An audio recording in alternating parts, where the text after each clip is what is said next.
Brandon, B-R-A-N-D-O-N, Davis, D-A-V-I-S. Okay, and what's your affiliation with WeCAN? I'm a spokesperson for the WeCAN Coalition. I'm also the political director for the Missouri State Council of SEIU, the Service Employees Union.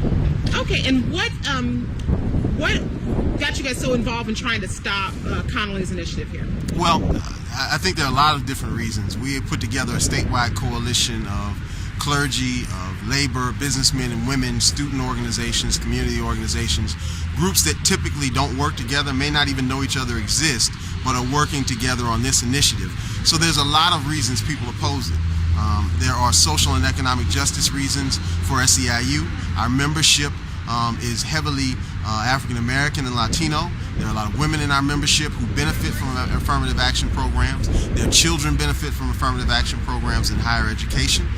There's also Jobs with Justice, ACORN, Missouri ACORN, Focus St. Louis, who recognizes the economic impact that this could have to the state and to the region in travel and tourism, and in the general malaise that the state will see when it's seen as a state that doesn't embrace diversity and doesn't embrace affirmative action programs. So we want to avoid that. How do you think it would actually affect women and minorities in Missouri if the initiative happened? Well, I think we have to look at the anecdotal evidence and the empirical evidence that we've seen in other states. In California, we saw the enrollment at UCLA's law school for African American men go from 10% to 1%. We saw 25% of the women faculty members at UCLA lose their tenured status. We've seen in Michigan a loss to travel and tourism and conventions.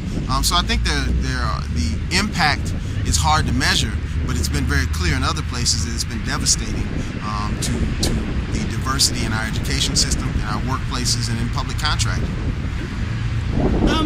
You seem to be very concerned about some of the practices that you believe that some of the signature gatherers have been using to gain signatures. Do you honestly think that most people are okay with affirmative action, or are these people genuinely interested in seeing it eliminated? Well, I think there are several things in that question. We are first and foremost interested in making sure that affirmative action is preserved in Missouri. Today, though, specifically, we are very interested in making sure that people are aware, because time-sensitive nature of this initiative, that people are aware of the deceptive practices that have been used elsewhere and that are rearing their ugly head here in Missouri.